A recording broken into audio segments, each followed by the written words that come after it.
despite its gently swooning melodies, its meticulously balanced cadences, despite its stable and architecturally unexceptionable form, I'm going to submit it as a good example of why I think Mozart, especially in his later years, was not a very good composer. Today, I'm going to have a big kind of argument with Gould about Mozart, because I just think he gets Mozart completely wrong, and I think it would be quite fun to have a little back and forth with Gould about Mozart. So that's what we're going to do. Here we go. So we're going to go in, just plunge straight in. I got my iPad here. I'm watching Gould, and we'll just see what he has to say. The original show was called On How Mozart Became a Bad Composer, or Return of the Wizard. I'm not even sure why it has that second title, but one of you will tell me, no doubt. But How Mozart Became a Bad Composer is the thesis of the discussion. I love the fact that in mainstream TV in those days, he'd have a show with this kind of topic. I kind of miss that sort of thing. It's a shame that TV nowadays doesn't. Okay, so let's have a look at what Gould has to say. First of all, he's playing the piano, and he's playing the Mozart C minor concerto in particular. But weirdly, he's not playing the opening of the concerto. He's playing what we would call a second subject group, which consists of quite a lot of sequential writing. Gould's an amazing pianist. I can't pretend that I love the way he's playing Mozart. There's something ever so slightly mechanistic about it. I almost think that's deliberate, but we'll get onto that in a minute. There's a curious discrepancy when I'm watching Gould play. Came from Mozart's.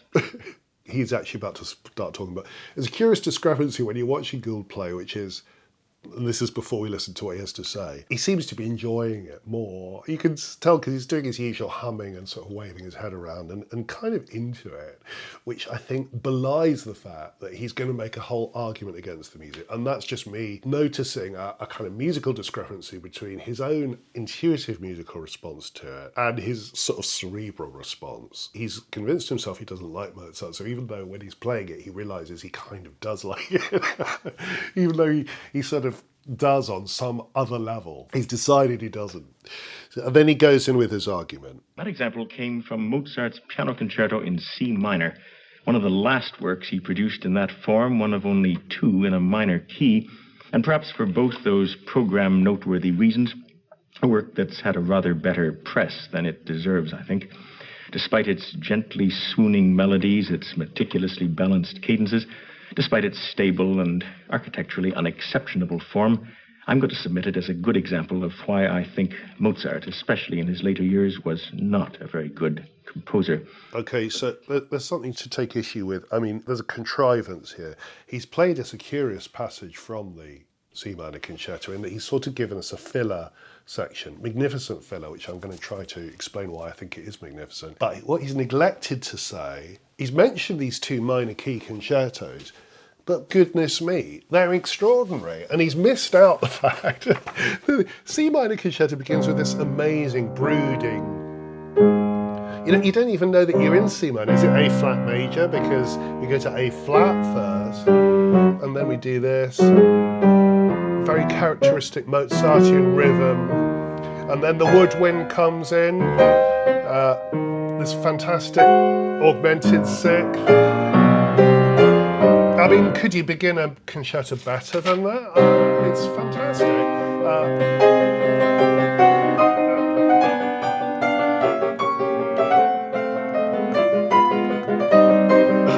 Neapolitan.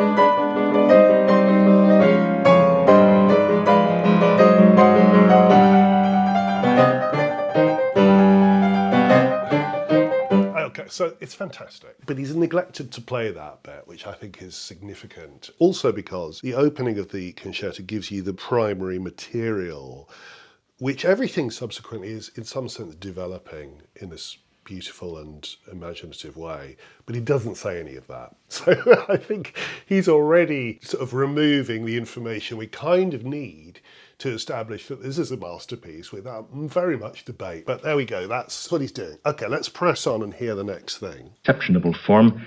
I'm going to submit it as a good example of why I think Mozart, especially in his later years, was not a very good composer. Right, so you just made the case that Mozart in his later years, he seems to think that Mozart when he was a teenager or in his very early 20s or something was good, but then became lazy. I think obviously we won't have time to hear everything he says, but he seems to equate that with the fact that Mozart was a brilliant improviser and therefore his facility got in the way. It's that old chestnut where people go, well, if the composer has too much facility, people often say this about Mendelssohn, too much facility means that there's something easy and they don't bother and there's a laziness that creeps in or a smugness or that kind of argument. I don't think it's true in the case of Mendelssohn or Mozart. I think both of them are composers capable of really fantastic work and really putting in the effort as well. But the thing about improvisation anyway is that there tends to be this attitude. You even see it with the way that people discuss jazz, you know, as if it's some sort of minor genre because it's improvisatory. But the truth is all great composers come out of an improvising tradition. In a recent video about Wagner's Tristan and Isolde, we discussed how Wagner was trained in partimento and could sort of work stuff out at the keyboard. And we know that Bach was an amazing improviser. I mean, no one accuses Bach of being a lazy composer. Beethoven was an amazing improviser. Very few people say that he was a lazy composer, so I just don't think it makes any sense. That's just to immediately dismiss the bulk of Gould's thesis, which is it's to do with improvisation. Well, I don't see that's true. Okay, on he goes with his main statement here. But the italics are squarely on that word composer because Mozart was unquestionably a very great musician, and I'm not being coy when I try to foster that distinction. By the evidence of his contemporaries, he was a superlative performer and an improviser of note. By the evidence of our own eyes and ears, a resourceful craftsman in the theatre, and in all the familiar musical forms of his day, an exhilaratingly dependable artist who could knock out a divertimento the way an accounts executive dispatches an inter-office memo. But in a way, that's his problem. Too many of his works sound like inter-office memos. Okay, well, I mean, they're pertinent. That is just not true. Name me a piece of Mozart that sounds like an inter-office memo. That's amazing. I mean, for example, let me give you Exhibit A. He says that Mozart could knock out a divertimento like an inter-office memo. Well, most of you will remember the great scene in Amadeus when Salieri walks into the... I'm not saying Amadeus is true, but in some ways it reveals something. The bit where Salieri walks into a ballroom, everyone's kind of, I think, standing around talking or drinking or whatever. There's a wind ensemble playing Mozart's Grand Partita, his great serenade for 13 wind instruments, or for 12 wind instruments and bass. And they're playing the great adagio from that piece. So there's a wind divertimento.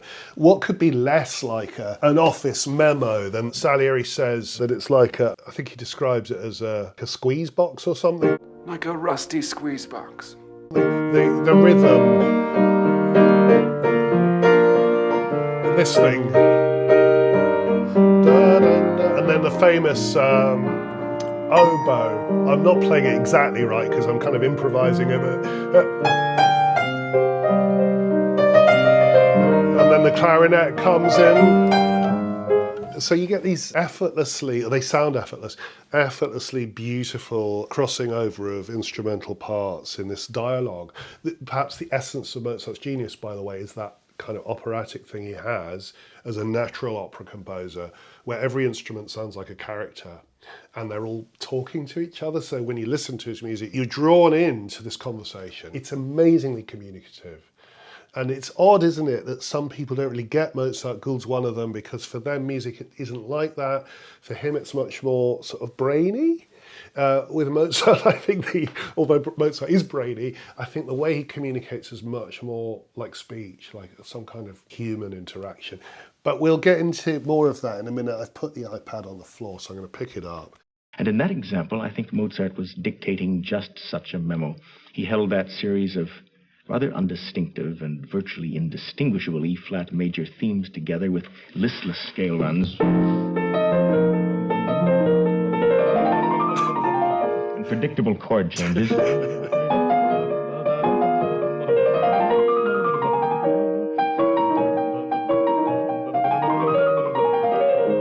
It's what came after that, like an executive holding forth upon the ramifications of a subject that no one in the front office was much concerned with anyway.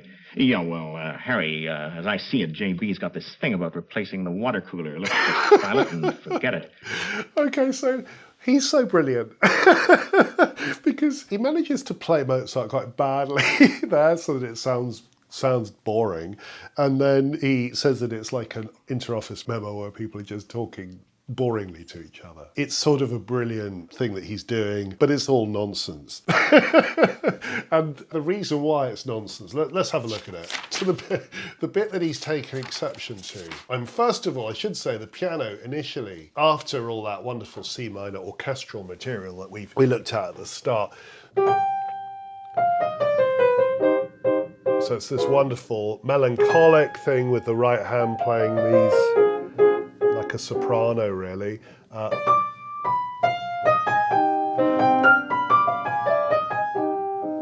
And then sort of almost a throbbing.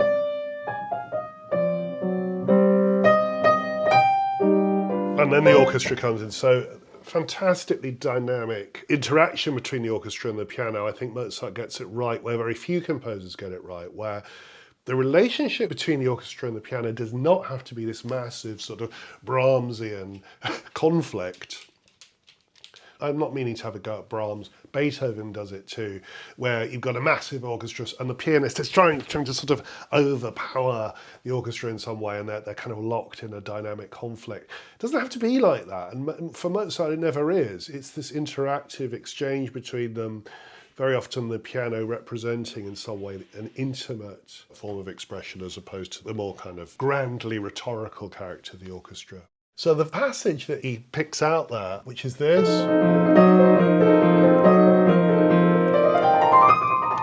Okay, so Loki. When I was a teenager, one of my favourite composers was a wonderful French, living in those days, a living French composer called Olivier Messiaen. And most of you will know who he was, a sort of mystical, extraordinary French composer obsessed with birdsong and setting mystical or religious things in a really kind of fervent and exciting way. Fantastic composer. For Messiaen, Mozart was his most important composer. And I was always struck by this because he said the key thing with Mozart, something Gould doesn't mention, but for Messiaen, the thing with Mozart is rhythm. And this passage, in a sense, is all about rhythm. You've got, for example, the first phrase, which has these, what I would call trochaic rhythms, in other words, long, short, where you're aware of this 1, 2, 3, one at the third beat has this marvellous expressive turn, and also the shift to the diminished chord and back to the dominant seventh. Seems a simple thing. It isn't simple. It's magnificent. Well, maybe it is, because in Mozart, the essence of it is something incredibly sophisticated with the appearance of simplicity. So you've got this thing that seems simple. And then we have a hemiola, by which I mean 1, 2, 3. Do you see the emphasis on that E flat, which comes in on the second beat of that fourth bar? But it's really a slow 3. 1, 2, 3. And then the next phrase, up the circle of fifths. So we started in B flat major, now we're in E flat. And you notice how he begins the scale there on a lower part of the scale, so it hits an F, just a tone above the E flat in the previous scale. That went to the E flat, this one goes to the F, so you're aware of a long range movement from the E flat to the F, and let's see what he does with the third phrase. And then he hits the F on the first beat, so he disrupts that hemiola rhythm. These are subtle things, but they make the whole thing flow in a wonderfully expressive way. And then he moves from a trochaic rhythm to an iambic rhythm. So you go short, long, a harmonic rhythm, suddenly bar by bar, and now beat by beat. So it's as if the harmonic rhythm is increasing speed. It's a typical Mozart thing. It's like an acceleration into this wonderful final accent, and then the cadence point. I mean, the whole thing rhythmically is so subtle and sophisticated and magnificent. He never mentions it. I don't think he really thinks about that. For him, these are just sequences. But do you see how things that seem like cliches, once they're fitted into a larger sense of why it's communicating so well, you start to realise, oh, well, anyway, what's wrong with sequences? What's wrong with the circle of fifths? These are all communicative ways of showing that you're moving towards something, that you're moving towards E flat major. From a relatively remote point, you're moving towards E flat major. One last thing to say about this amazing passage that Gould doesn't like, but I think is amazing, is that the orchestra, he doesn't mention the orchestra, but the orchestra behind it is doing this. First violins, it's fantastic, with this emphasis on the third beat. So you get the... Do you see that interaction between the first violins and the pianos in terms of the emphasis on the E flat? So that it again brings in a new kind of rhythmic, emphatic element, also very expressive because of the way he keeps emphasising that third beat. So the orchestra too is involved in this beautiful interaction of rhythmic elements. Water cooler, let's just file it and forget it.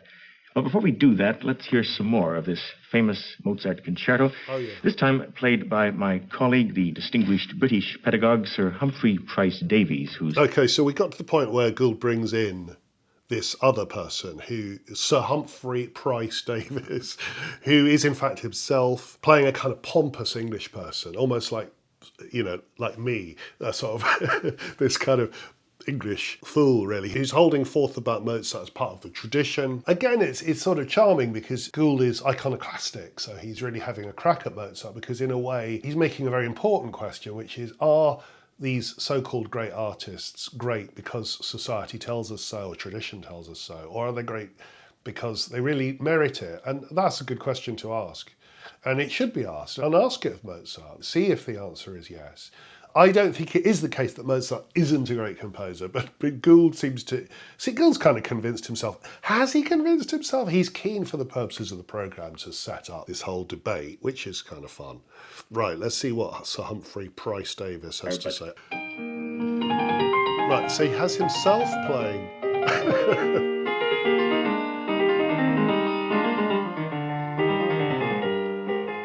Not very well, I have to say, the main second subject theme. But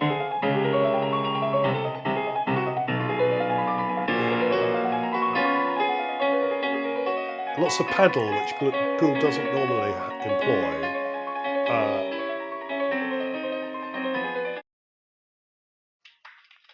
Thank you. You're very kind, thank you. How well I remember Sir Joshua saying during my last year at the Academy, retain the C minor, start it up as you would the ninth or Gerontius, all the great pronouncements, and it will be a blessing in your later years. So he's got this alter ego character saying these ridiculous things, pompous things about tradition and great works being stored up.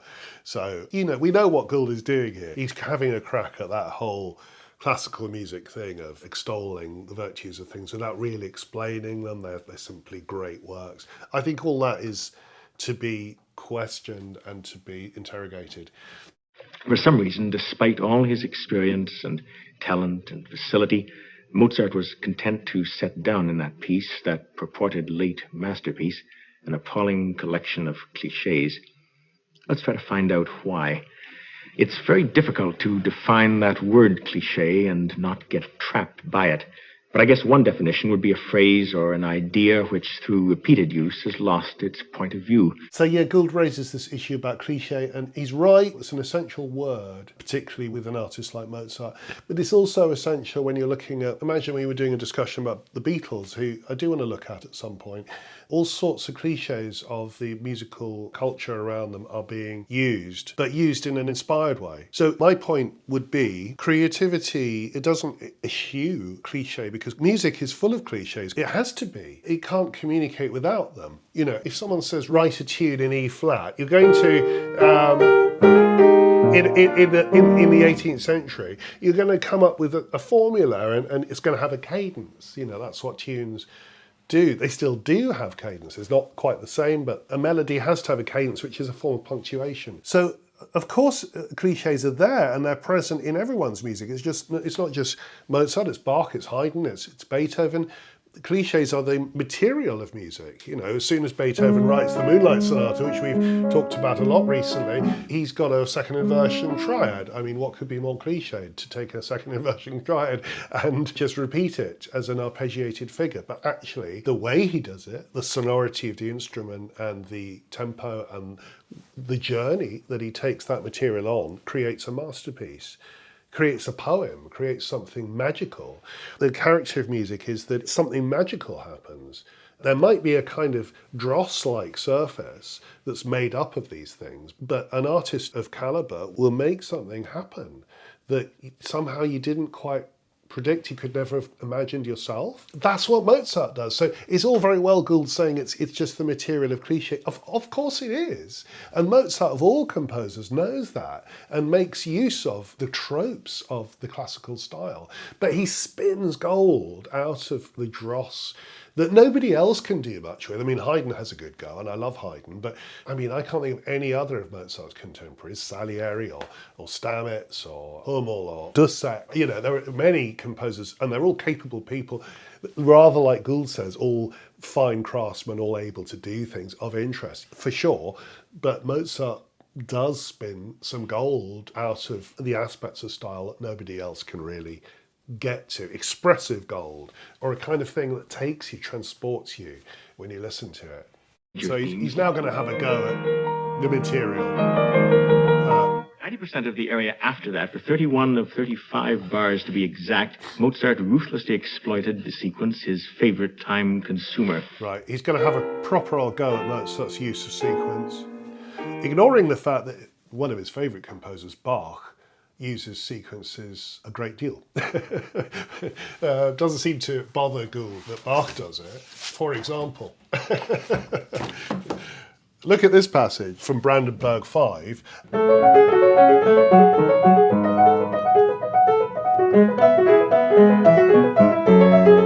So the keyboard's doing that, and it literally goes on and on doing this. And over the top of it, we've got a flute and a violin in this amazing, I have to say, canon, but just sort of turning thirds round and round. Now look, I'm not saying Bach isn't wonderful. Of course he is, and actually this is one of my favourite passages because it is literally just this sense that he will take a sequence further than anyone else does. And it's like a picture of eternity with everything just turning and turning. It could go on forever. It's amazing. But from a certain point of view, if I was being like Gould, I could say it's just boring. It just feels mechanical. Do you see how one musical object can seem, perhaps to one observer, to be boring, and to another it can be revelatory? And maybe this is just a matter of perspective, except that perspective is really key. If, when you look at the composer's work, everything else around it, if that's boring too, you can then draw that conclusion, I suppose. But if the entire piece is fizzing with some sort of genius, and then it's got this curiously, what seems like a mechanical element in it, isn't it worth asking the question, is it mechanical? Am I perceiving it correctly? Or is there something interesting going on here? So now, let's go into this sequence that Gould's so hacked off about. Right, so here Gould's that was the harmonic substance of the area immediately after that subject. And for 10 bars, he did absolutely nothing except cover up in the most delinquent way with scales and arpeggios, precisely those rather inane chords. Is it inane?